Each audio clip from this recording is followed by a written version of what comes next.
मेरे भैया, आज राजा की बात को सुन करके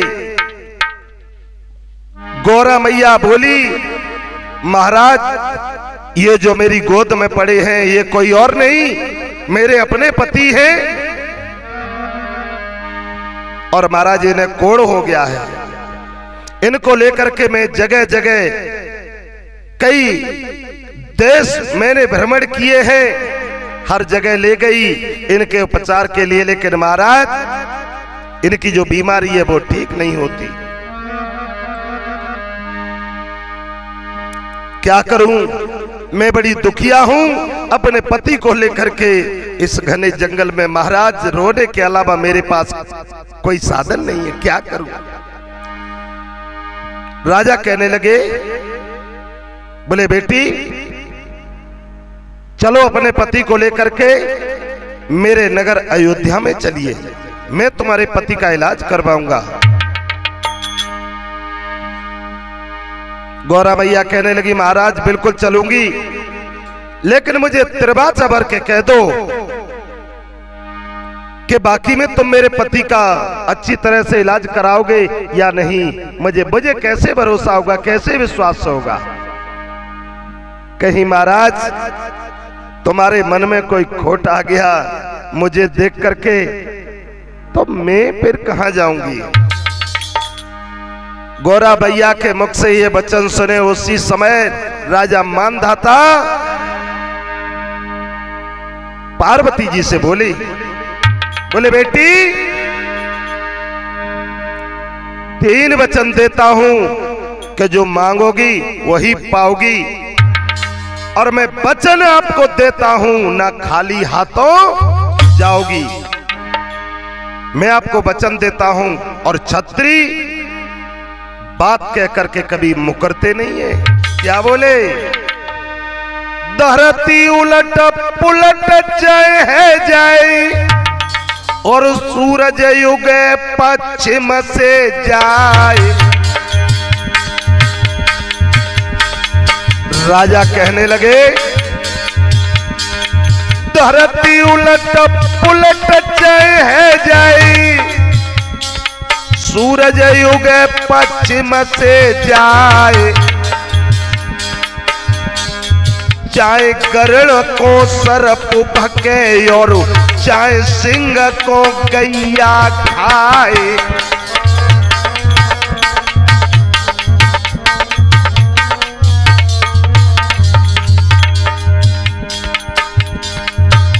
अरे बचन पलट पे न हम पारे, बहना सुन ले ध्यान लगाए। छत्री है के बात न बदले, सीधो परे नरक में जाए।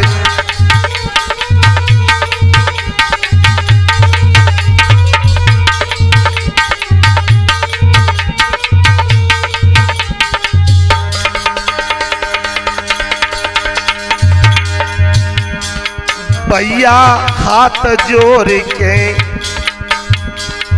पांडे हाथ जोड़ के, आज मानधाता बोलो वे बानी।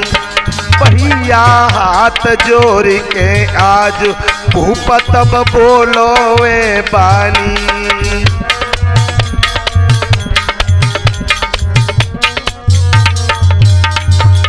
बोलो वे बानी, भूपत बोलो वे बहनी। भैया हाथ जोड़ के आज भूपत बोलो वे बानी।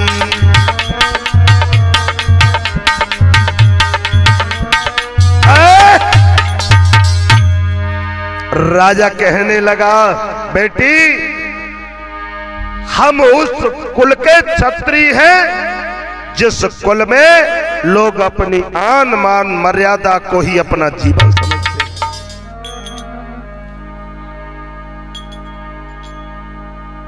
चलिए आप अपने पति को लेकर के मेरे महलों में चलिए, कितना भी प्रयत्न क्यों ना करना पड़े, हम तुम्हारे पति को बिल्कुल ठीक कराएंगे।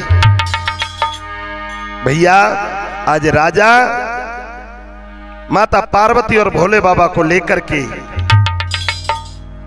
अपने नगर अयोध्या में पहुंचे। और कैसे भैया? अरे राजा गयो महल में आई,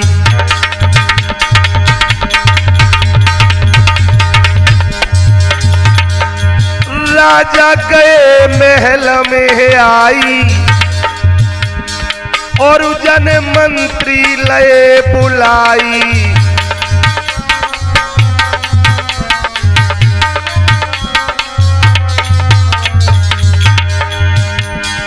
और राजा ने गिरा सुनाई सुनाई, गजब बहुत सुनाई।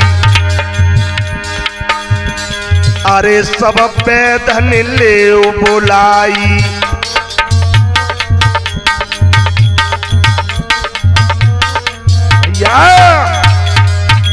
सभी मंत्रियों को इकट्ठा करके राजा मानदाता ने कह दिया, हमारे राज्य में जितने भी हकीम और वैद्य हैं सबको बुला लिया जाए और अच्छे से अच्छा इलाज इनका करवाया जाए। श्रोता बंधुओं, राजा मानदाता के सैनिक जहां भी हकीम और वैद्य जितने भी थी सबको लेकर के आए। और जैसे जैसे हकीम और वैद्य भोले बाबा पर दवा इस्तेमाल कर रहे हैं, लेप लगा रहे हैं, वैसे ही वैसे भोले बाबा का कोढ़ और गहरा होता चला जा रहा है। ज्यादा क्या बताएं, आज मानदाता का मानो एक तरह से खजाना ही लुट गया हो दवाइयों में, लेकिन भोले बाबा का कोढ़ ठीक नहीं हुआ। राजा मानदाता बड़े आश्चर्य में पड़ गए, विचार करने लगे, भाई आखिर में कैसी बीमारी है। और एक दिन राजा मानदाता माता पार्वती के सामने आकर के हाथ जोड़कर खड़े होकर के कहने लगे, बेटी मेरे खजाने में जितना भी धन था सब बर्बाद हो गया। बड़े से बड़े हकीम और वैद्यों को मैंने बुलवाया, लेकिन मैं तुम्हारे पति के इलाज में सफलता नहीं मिली मुझे। माता पार्वती हंस गई, महाराज मुझे ये सब पहले से ही पता था कि एक दिन यही होने वाला है। राजा मानदाता माता पार्वती से बोले बेटी मैं तुम्हारे मतलब को नहीं समझ पाया। हाँ महाराज, मैं जानती थी कि केवल दिखाने के लिए तुम मेरे पति का इलाज करवा रहे हो, असल में नहीं। और तुम ये चाहते हो कि मेरे पति का अंत हो जाए, तुम्हारी मेरे ऊपर में बुरी नजर है। जो इतने शब्द सुने मानदाता आज माता पार्वती के सामने घुटनों के बल बैठ गए, दोनों हाथ जोड़ करके बोले, बेटी क्षमा करना, मेरे लाख कोशिश करने पर भी तुम्हारे पति ठीक नहीं हो रहे हैं, मेरा सारा खजाना लुट गया। माता पार्वती कहने लगी, महाराज अरे मेरे पति का इलाज तुम्हारे खजाने में नहीं तुम्हारे महलों में है रखा है। राजा ने कहा, वो कैसे? माता पार्वती समझाए के बोली राजा मानदाता से, महाराज तेरी रानी की कोखी में कोई गर्भ बढ़े दिन तून, अरे मेरे भाई रे।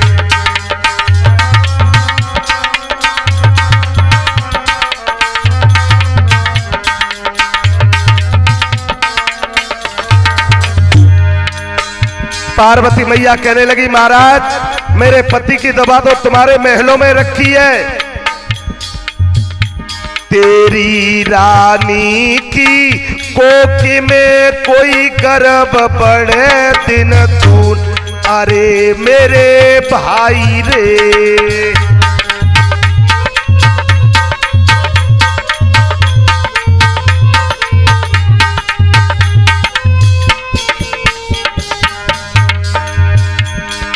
महाराज, तुम्हारी रानी के कोख में एक गर्भ पल रहा है।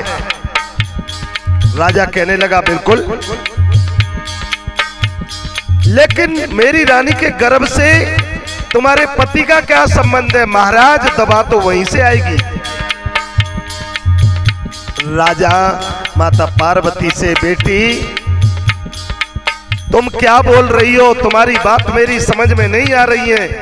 तुम कहना क्या चाहती हो? हाँ महाराज, जो तुम्हारी रानी के गर्भ में जो बालक पल रहा है, वही तो मेरे पति की दवा है। कैसे? समझाए के बोली, ठीक हो पति कोड़ा से जो मिली जाए पाको खून, अरे मेरे भाई रे।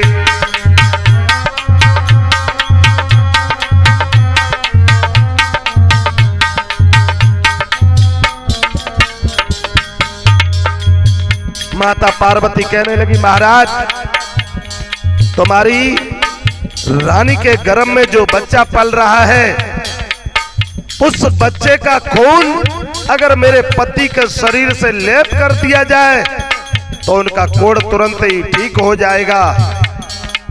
जो इतनी बात सुनी पांडे भैया,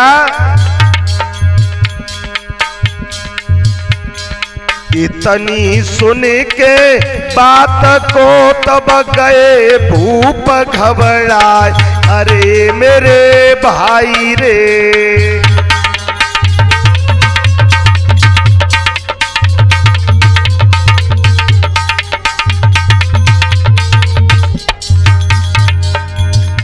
और बोलन मुख से कड़ सके सोए धरन गिरे बहराय, सुनो तो चितलाई रे।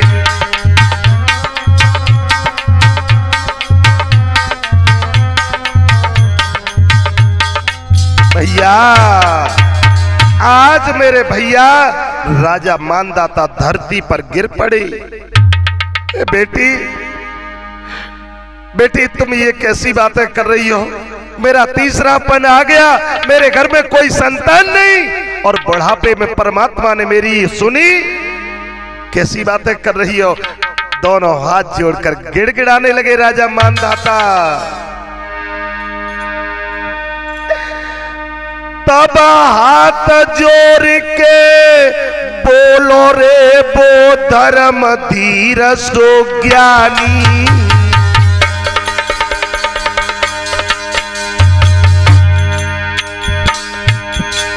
तब हाथ जोड़ के बोलो रे वो धर्म धीर सो ज्ञानी, जाको थर थर कापे अंगरे, जाको थर थर कापे अंगरे, नैनन से बरस रहो पानी।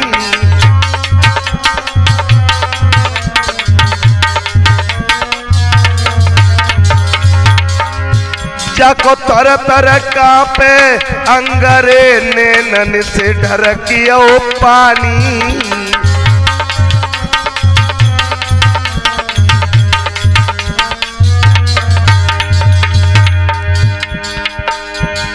राजा समझा के बोले, बेटी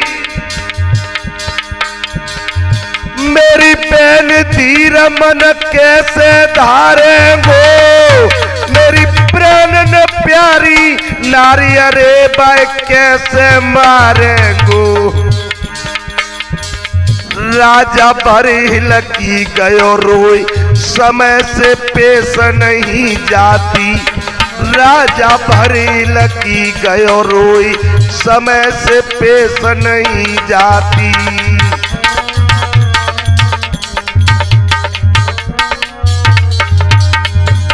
पेश नहीं जाती, राकेश पेश नहीं जाती। राजा भरे लकी गयो रोई, समय से पेश नहीं जाती। राजा भरे लकी गयो रोई, समय से पेश। मेरे भैया आज आंगन में दोनों हाथ जोड़ करके वो राजा खड़ा है, सामने पार्वती मैया भोले बाबा को लेकर के खड़ी है। बहन माफ करना, इतना बड़ा बलिदान मैं कैसे दे पाऊंगा। पार्वती कहने लगी, महाराज अच्छी तरह से जानती हूं तुम्हारे नाटक को। मन में तो यही सोच रही हो कि मेरा पति मर जाए और आप मुझे अपने महल में रखें। नहीं नहीं नहीं बेटी, कैसी बातें कर रही हो, पाप लगेगा, मुझे नरक का वासी होना पड़ेगा। बेटी रो करके, आज रो करके, दोनों हाथ जोड़ करके राजा मानधाता माता पार्वती से कहने लगा, बेटी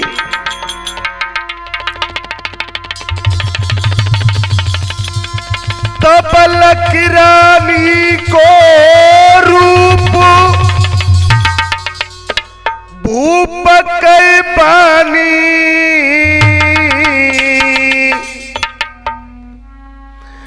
मोते गयो विधाता रूठी अरी मेरी रानी।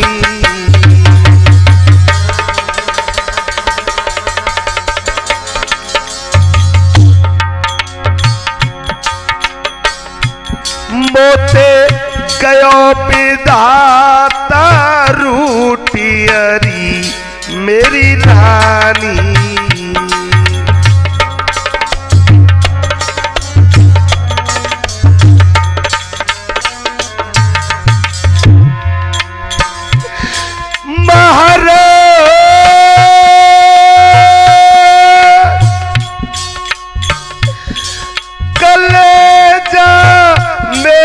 पटो जाबे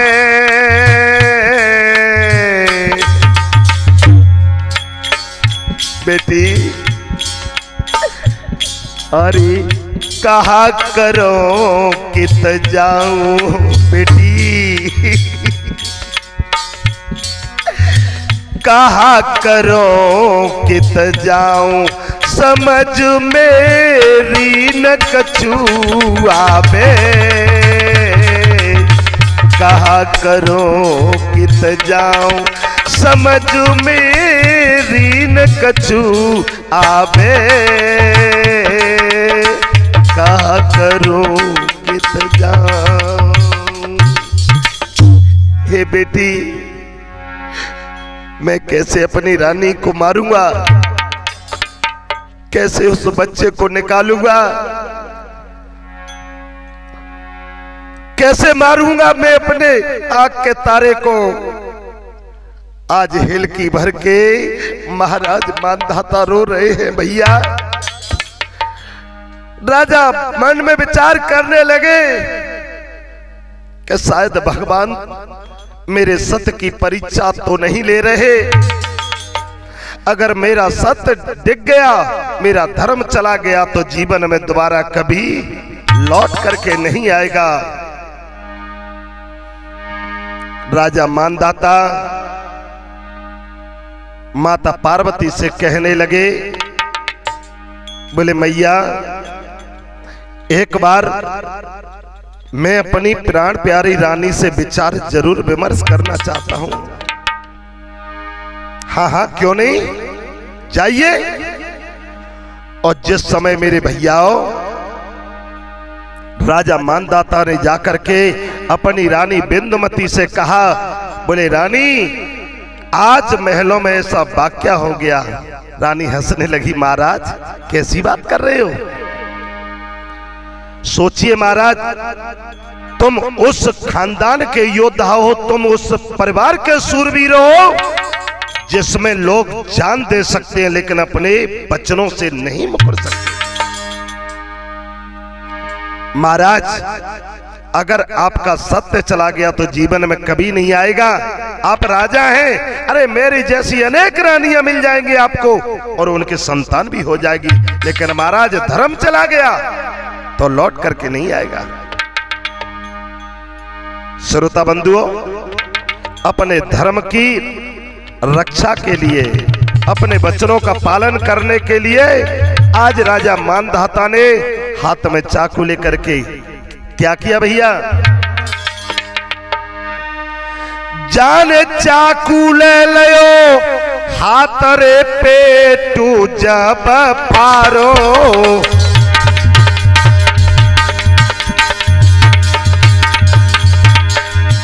जन चाकू ले लो हाथ रे पेटू जब पारो,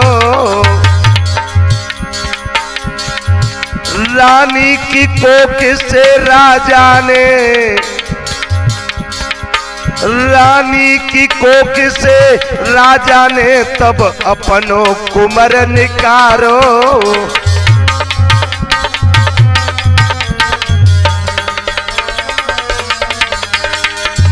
रानी के उदर को फाड़ दिया और गर्भ में से जो बालक है उसे निकाल लिया।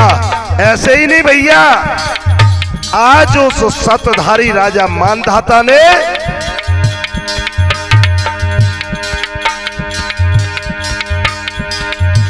महाराज खून को चलो पुआरो और रानी दैये मारे तुरंत जाने बेटू मारो वे, भैया सत की खातिर आज भूपन दोनों ही मारे दे, पांडे सत की खातिर आज भूपन दोनों मारे दे,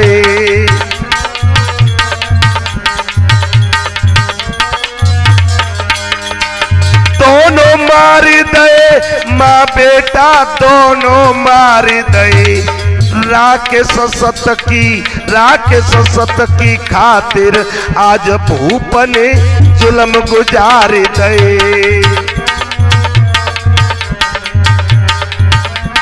भैया आज राजा मानधाता ने अपनी रानी का पेट फाड़ करके उस बच्चे को बाहर निकाला और उस बच्चे को मार करके उसका जो रक्त है एक कटोरा में भर करके दोनों हाथ में वो कटोरा लेकर के राजा, माता पार्वती और भोले बाबा जिस जगह विराजमान हैं उनके पास में गए, दोनों हाथों को आगे बढ़ा दिया। बेटी, अगर आपके पति इसी से ठीक होते हैं तो ये लीजिए, मैं अपने बेटे का रक्त लेकर के आया हूं। दोनों हाथों में वो कटोरा, पार्वती कभी तो उस कटोरा की ओर देखती है और कभी भोले बाबा की ओर देखती है, भोले की ओर देखती है फिर कटोरा की ओर देखती है। भोले बाबा ने आज आंखों ही आंखों में पार्वती को सब कुछ समझा दिया। देवी,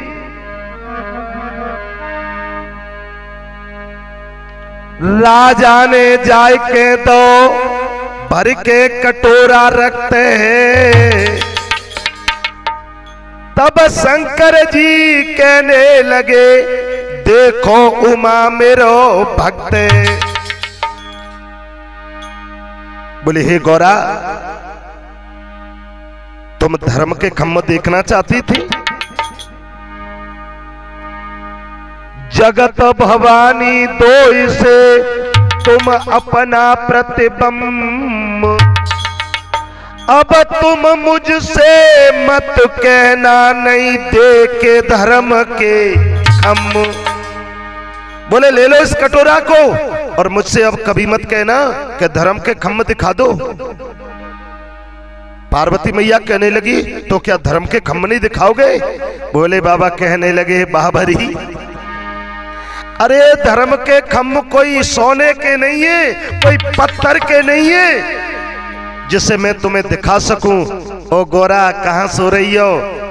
जिसने केवल सत्य की खातिर, वचन की खातिर अपनी पत्नी को मार दिया, जन्म लेने से पहले अपने पुत्र को मार दिया,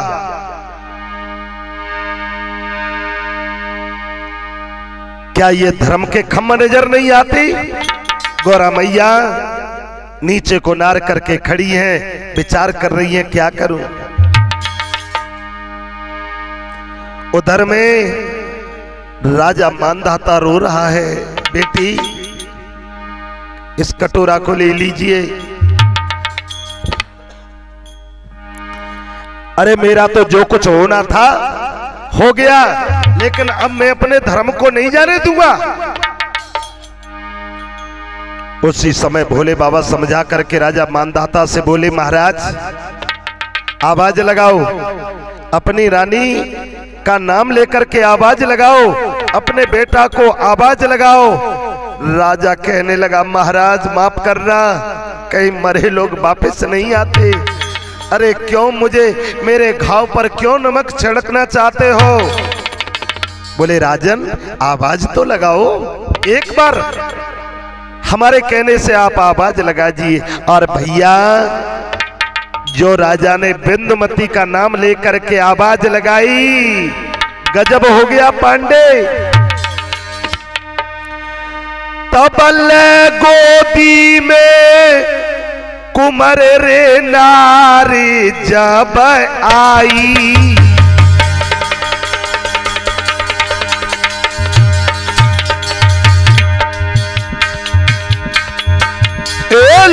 गोदी में बेटा को जब मैया बाहर आई, जो राजा मानधाता ने आवाज लगाई, गजब हो गया। वही रानी बिंदुमती उसी बच्चे को गोद में लेकर के महल के कक्ष से बाहर आई। राजा देख करके आहा भैया, तब अपने मन में राजा रे रहोवे हर साई।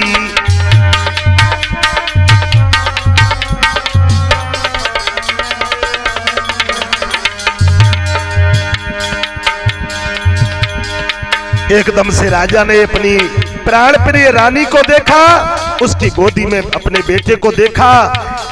आज मारे खुशी के अब तो राजा का शरीर कांप रहा है, आंखों से ठंडे ठंडे आंसू निकल रहे हैं।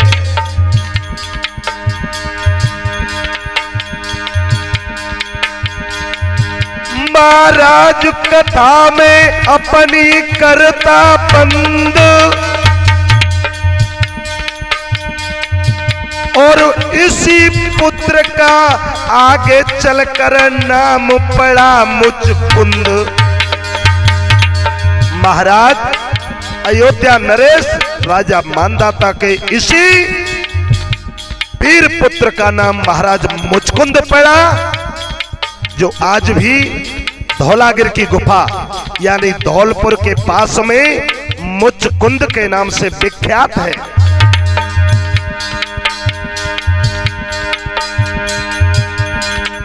भैया लीला पूरन भई हमारी गलती माफ करो, यारो लीला यारो गाता पूरी भई हमारी गलती माफ करो।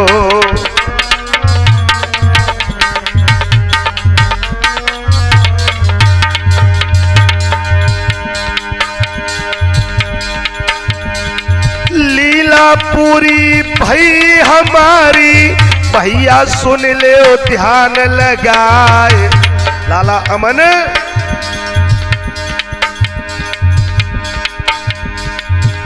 और राकेश शास्त्री नाम हमारो,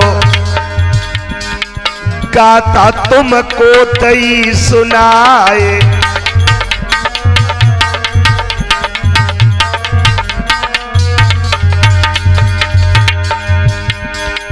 पीरू प्रांडे भ्रात हमारो,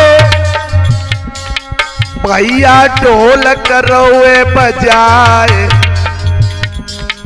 जितेंद्र सतेंद्र लाला मेरो प्राणन से प्यारो, बेटा चिमटा को रो खनकाए।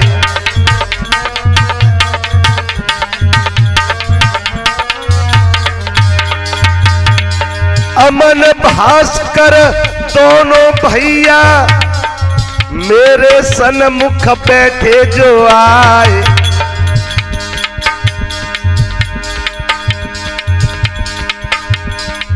होलकर टीवी चैनल में भैया आगे भी देंगे तुम्हें कथा सुनाए।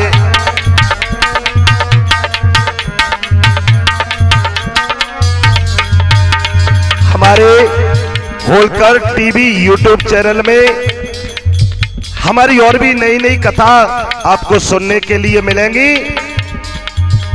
इसी के साथ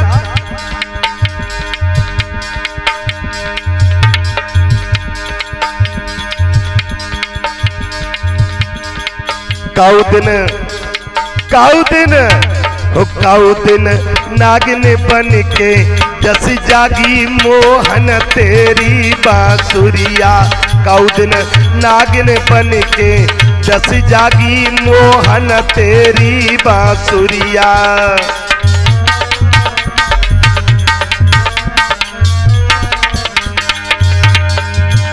मोहन तेरी बांसुरिया ओ काना तेरी बांसुरिया।